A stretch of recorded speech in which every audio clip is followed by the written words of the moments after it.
At Magoosh, we've had the honor of getting to know students from many different backgrounds.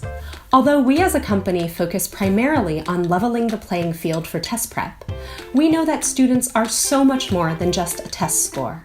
This summer, we're amplifying student voices and highlighting the great work that student activists do all across the country. Make sure to subscribe to hear their inspirational stories as part of our Magoosh Student Voices video series. Hi, everyone. As part of our ongoing student activism series, today I have the pleasure of interviewing Zoe. Hi, Zoe. Hi, it's a pleasure to be here. Thanks so much for joining us. Zoe, it would be great to just hear a little bit about where you are in your education and what you're currently going through kind of as you're looking at college as your next step. Sure. I am a recent graduate of Clarksburg High School in Montgomery County, Maryland. Montgomery County Public Schools is the 13th largest school system in the nation, based right outside of the DC suburbs. And I am a rising freshman at Duke University in Durham, North Carolina. That's wonderful. Congratulations on getting accepted to Duke. That is no easy feat. Mm-hmm. And right now, so it's summertime. What has it looked like kind of graduating in this crazy year of 2020 and going off to college? It's definitely been a trip. It's a little bit ridiculous, as anybody in the class of 2020 or now 2024 will tell you. Class of 2021 will tell you the same thing. COVID-19 has hit a lot of people incredibly hard. I'm lucky enough that I have internet access in my home. I live in a transit accessible area, but there are other people in my county, my neighbors, my school system that don't have those privileges, that don't have Wi-Fi, that may not have the most stable home lives. And for them, we know that the COVID-19 crisis has been exceptionally difficult. And as we move into to school in the fall, both public school and for universities, unfortunately, a lot of kids are going to be forced to stay behind at home, and those conditions are going to have to endure. We don't know what those mental effects are going to look like. It's incredibly stressful for me. It's incredibly stressful for hundreds and thousands of other students in my same situation, if not worse situations. So it's a lot, but I'm finding community in my peers, in my fellow rising freshmen, and we're toughing it out together.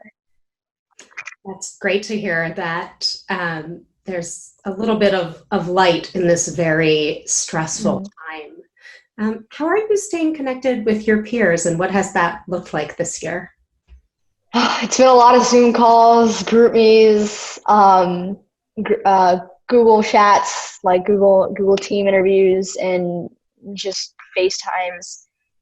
We find basically every possible virtual medium, and it's never going to replace in-person interaction, but there is a little bit of silver lining in that we can now chat with people from across the country and across the globe without leaving our seats, which is something that we wouldn't have really considered a normal even just a few months ago. So there's ups and downs. I miss hanging out with people. I miss being in real places with people in person. I miss hugs, but we're finding our way with technology and the best that we can. It won't replace an in-person interaction, but it does give rise to a new layer of novelty to socialization. Yeah, it sounds like you are making the best of a hard situation, for sure. I'm trying. So you mentioned transit being a big challenge that you're seeing in your community and with your peers. And I know this is also your passion. I'd love to hear how you got started with activism and what work have you done with transit? Yeah, so like many students and even adults, I only really knew about the federal level government for the longest time up until my sophomore year of high school. And my first job was working on a campaign on the local level. I worked for a county executive candidate for Montgomery County, which has a population of 1.1 million people. And so the county executive is like the head of the county, but for the local level. And so I had no idea what I was getting into when I stepped into this role. I just knew it was a job. It paid. It wasn't Target. It wasn't retail. It wasn't a restaurant job. So might as well give politics a shot. And it opened my eyes to not only a whole new realm of politics that I didn't even knew really existed, but it also opened my eyes to the realization that federal politics and Congress and president aren't really as important as we make them out to be. And that a lot of the decisions that we see in our day-to-day, how the schools get funded, what curriculum goes into the schools, how the teachers get hired, how the buses run, who fixes the potholes on the streets. Those are all decided by our local level of government. So as I was working on this campaign, it was a daily commute back and forth, about 15 miles. I was 16 at the time, and I did not have a car. I didn't have a license because you don't have a license at 16. My parents were like, nope, we're not driving you every day. And so I had to start taking public transportation, which lucky for me in the DC suburbs is fairly well connected. And I live along a bus line. So I started taking that to work every single day. And I quickly realized that the bus system isn't the most convenient thing, that a lot of the times the bus didn't show up, that the bus didn't make the routes that I needed it to make. It would take 2 hours or more for a car ride that would take 20 minutes at most. And that's what really woke me to the idea that not only is there a need to fix public transportation in our county, but there's also an avenue to do it, and that's local politics. Wow. It sounds like you learned through your personal experience and just really living that pain of it taking a really long time and being not as accessible as you had wanted it to be or needed it to be. Absolutely. And I mean, I'm like one of the lucky ones because I live along a state highway, so a bus runs fairly frequently along where I live, but there are quite literally thousands of residents in the county that can't afford a car and have to rely on public transportation. And when it fails for them, they can't call up their friend and say, hey, can you drive me to work? Hey, can you drop me off somewhere? Hey, can you give me a ride? They either make the bus or they're late for their job. And that's the people that we need to consider when we're making decisions. So what inspired you to really take this need that you identified for yourself and then found in others and really make something more of it? It really came from the idea that I just realized that I wasn't the only person in a boat like this, that there are 88,000 middle and high school students in Montgomery County public schools alone, not even counting the private school students. The vast majority of them don't have a job. A lot of them don't have a car. And those kids need to get around. They need to get to games. They need to get to extracurriculars. If we want students engaging in the political process, if we want students to be active, we need to give them an avenue to get to opportunities where they can be active. And oftentimes that takes the form of either carpooling or public transportation. And when carpooling is not available, public transportation needs to meet that need. Right now, it does not meet that need. Let's back up a little bit. So you mentioned that you got your first job, you're a sophomore in high school, you're 16, and it sounded like a pretty cool gig. How did you find that opportunity? So I was incredibly lucky to be introduced to my high school county student government about the year before, completely on accident. I was milling around my school. There was an SSL opportunity to staff an event at our school. I said, sure. SSL is student service learning. It's like volunteer hours. Students need to amass 75 volunteer hours in order to graduate. And so I was like, sure, gives hours, I'll go. And I sat in this room and there were these people talking about things that I completely did not understand. They were talking about CIPs and MOEs and BOEs and a whole alphabet soup of acronyms that just went in one ear and out the other. And I sat in the auditorium and I was staring up at these kids my age talking about things that I completely did not understand. And I was like, maybe I should learn about this. And so interestingly enough, the assembly that was held at my school was supposedly the elections for the elections for the high school student government. And so they had candidates themselves too, right? Like high schoolers, like juniors and seniors who were running for student government office on the county level. And one of them gave me a stack of stickers, said, "Hey, can you hand this out?" And I said, "Absolutely. I love stickers. I will definitely hand them out." And that candidate won. And so the following year, when applications went out for the student government program on the county level, I felt sort of a sense of like need, right? Like I helped get this person elected. Maybe I should join. Maybe I should figure out what's going on. And through there, I got kind of introduced to other people who had way broader connections than I could have ever dreamed of in the county. And one of them was working on the campaign, said, "Do you need a summer job?" I said, "Absolutely." And that's how I got connected to an avenue that literally changed my life. That's an amazing story. And a lot of the times it sounds like you said yes, like you were there at the right moment and you went forward and kind of took that opportunity. That's really inspiring. So along the way, it sounds like you've met a lot of inspirational people. I'm wondering if you can share a few. Who has inspired you to do the advocacy work that you're doing? Do you have any mentors or folks like that? Oh, absolutely. Some of the people who have most inspired me and shaped me into who I am today are people who regular folks on the street would have never heard of. The first person who comes to mind is the person who's she was the two-term president of the countywide PTA. Again, this is a county of 166,000 public school kids, 88,000 secondary school kids, and 1.1 million residents. And so she was the two-term president for the county PTA, and she's energetic. She's now running for the Board of Education, and she's energetic, she's knowledgeable, and most importantly, she always made a point to reach out to students and say, "What do you think about this issue?" Because she understood that the people who understood the issues of the school system the best are the kids who walk the halls every single day. And now I've made myself an avenue to work on her campaign, and I'm helping her become a part of the Board of Education to help make those decisions. But I met her, I think, later my sophomore year, the latter part of my sophomore year, and so she's the president of the PTA, which a lot of parents probably don't know about, a lot of people who don't have kids in the school system don't know about, but the amount that she's shaped my life is unbelievable. And one of the most inspirational speakers I've ever met is the president of the teachers union.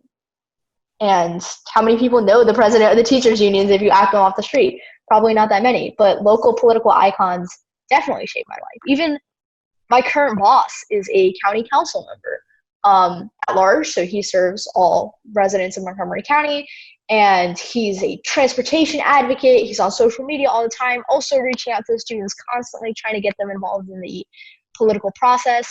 And he's inspired me to also pursue political change on the local level, be more outspoken. And I've had the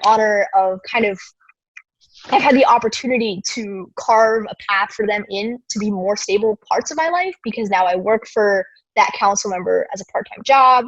I am a volunteer on the former county PTA's president's Board of Education campaign. And I managed to make these people who were mentors and inspirations into friends. So in your own perspective and in your own words, how do you describe student activism and what you do to other people? I would say student activism is any form of engagement on any social or political or economic issue that's taken up by people who are students, people who are, doesn't matter if you're middle, high, or college student. Great. And for students who are thinking, oh, I am passionate about a certain issue, but I'm not sure how to get started, what advice do you have for them? I think the step one is to get informed and just research everything you can about a given topic, because once you start informing yourselves on the content matter, you start informing yourself on engagement opportunities, on groups you can get involved in, on other people who might be interested in the same thing as you are. And when you get to the point where you've researched enough, when you've engaged enough, when you're going to those, I mean, I would also advise to go to public meetings, go to forums, join groups, organizations that share your ideas, because more often than not, they'll be receptive to having a student, especially political organizations, nonprofits. They love to hear the student voice because youth are notoriously inactive. We're the voting bloc that's least likely to participate in elections. And so they want people engaged. They want the youth voice at the table. So they'll bring you in and they'll give you a leadership position if you show that you're capable enough.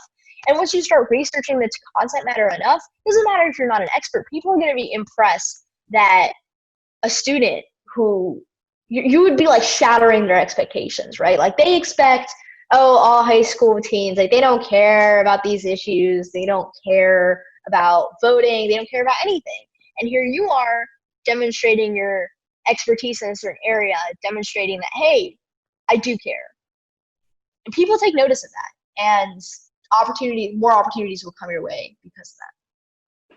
Yeah, it sounds like step one is really knowledge and education, which is exactly what students are doing, educating and learning as much as they can about certain issues. So you mentioned that you currently have a part-time job, and it sounds like you were also working during high school. How did you balance your academic and school responsibilities with extracurriculars, I guess, both in school and outside of school? Yeah, it was not easy. It really started in my junior year. In my junior year, different nations do it different states do it differently, but in my public school system, our Board of Education has a seat dedicated to a student. It's the student member of the Board of Education, and we're one of the few counties that awards our student member nearly full voting rights. And in my junior year, I ran for that office, which meant going to all 65 middle and high schools in the county, talking to kids all around our 500 square mile county, and racking up votes. And there I saw the incredible disparities of our school system and things that are echoed across the nation, right? Like segregation of schools, etc. And so that's where it started. I was out for a lot of the school day. I came for first period, and then second period, I was like, bye. And then I headed out to halfway across the county to go talk to other kids to rack up votes. And it was not easy. It was incredibly stressful. And then from senior year, it was just more of a transition. I didn't win my campaign, but I realized that I had to continue my advocacy. So I took a half day. I know not all students are able to do that, but that was my method of doing it. I got an internship, which had not been offered by our school before. I created an internship for myself by reaching out to that council member saying, hey, can I intern for your office? They said, well, we've never had one before, but sure. And so I had an internship, and halfway through the day, I'd spend half my day in school and half my day on my internship site. And then that internship naturally transitioned to a job, which I now work at. Wow. It sounds like you've really, not just fought for what you believe in, but also, created these amazing opportunities for yourself, like the internship and really kind of knocking down doors that might have been closed and saying, why is there a barrier here? And I think that's really cool. I think that I just wanted to mention, I think that a lot of people, opportunity can be created, right? Like if you want to do something, you can create that opportunity. You don't have to wait for somebody to offer it to you. And I think that's something that a lot of students unfortunately never learn how to do. And I think that has a lot to do with the way that the school system kind of trains kids to sit down and raise your hand and only speak when asked to speak. But the truth is that there's so many opportunities out there, and they can be unlocked by you. You can be the one who creates that opportunity where there was no before. You could be a literal trailblazer. You just have to ask. That's excellent advice for high school students, and I'm sure a lot of people, no matter what your age is. So let's talk a little bit about Duke. When you decided you wanted to apply, how did you talk about your activism in kind of the application process? Ideally, the college process is to assess who you are as a person. And for me, that's who I was. I was an advocate, and that's how I define myself first and foremost. Anytime I'd introduce myself, I would lead off with a certain title that I had, like I'd be SGA president, or I'm the community relations director, or I'm the board on the PTSA vice president. I would give one of those labels because that's how I chose to define myself. And in the eyes of the college application, I echoed basically the same thing, right? Like, because local politics is so central to who I am, I made my application about that. But the college application process is aiming, in effect, to see who you are as a person. So if that's something else for you, that's totally fine. Maybe it's not transportation activism. Maybe it's something on the state. Maybe it's not activism at all. But as long as you can find something that defines you and separates you from the rest of the applicants, that's what matters. It doesn't have to be what's traditionally seen as, oh, public service, right? That's just what defined me, and what defined me went into the application, if that makes sense. Yeah, that completely makes sense. And I think that's also what admissions committees are looking for is who are you, and the well-roundedness of each person, and what are you all about. And I love that you would introduce yourself with these kind of identifiers and really kind of hold them as the way that you defined yourself. So are you going to be continuing down this path as you enter college? And what are some ideas that you have to carry forward your identity as a student activist, and how to kind of bring that to Duke and possibly elsewhere? While I'm away in Durham and at Duke University, I'm hoping to get similarly involved there. One of the biggest reasons I chose Duke over any other college is because of its distance from where I am. I think in order to really engage with your community effectively, you need to experience some shift away from it first, so you can get a little bit of a taste for how other people do things, for what other ideas there are, so you're not always stuck in this circle of your local community and you're not born, raised, die in the same area without ever experiencing the world beyond. Duke's very, very different than the Washington metropolitan area. It's much slower, like it's in the South, so it's a completely different culture than what we've experienced, and I don't think that's a bad thing. I'm excited to experience something different. I'm excited to see how they do things down in Durham, in any city that's not mine, and bring back some ideas to my hometown, and that's incredibly important to me. That's wonderful. It sounds like you're very committed to your local community and really looking for a change in a kind of widening of perspectives as you go off to college. So where do you see yourself possibly maybe 10 years from now? What kind of projects would you like to be on? What kind of community do you envision yourself being part of? I already mentioned, right, that I definitely plan on coming back to my hometown when I'm done with college, and in 10 years, whether continuing to make change, and whether that means running for an office or continuing to work for an elected official or serving on a nonprofit. I'm not fully sure on that yet, but I do know that I'm going to continue engaging in the political sphere and making change where I care about it, and that's mostly in education, transportation, and land use policies. Fantastic. Zoe, do you have any parting advice for high school students or college students who might be watching this video? Yeah, I mean, I just kind of want to restate a little bit of what I said earlier. The first step is to educate yourself and about anything that you're passionate about. My thing was local politics. My thing is local education, right? That's not everybody's cup of tea. Not everybody's going to get super hyped about budgets and board of eds, right? That's my thing. And it's a lot of other people's things too, but it doesn't have to be your thing. Yours can be anything. Yours can be police reform, a hot button issue. Sex trafficking is a huge crisis. Getting involved on the congressional level, universal basic income, anything that intrigues you, get yourself educated on it. Like, make yourself an expert, and then to the best of your ability, and then find people who care about it as much as you do, even if they're adults, even if you don't find anybody for miles of your school, anybody in your grade that cares about it, they're all checked out, doesn't matter. Engage yourself with people who are as excited and passionate about this as you are. And if that means adults, if that means a bunch of boomers, do it, because they'll offer advice and they'll give you an avenue where you can take your passion and channel it into change. And eventually, that's what we're all here to do, right? That's what we're here to do as student activists.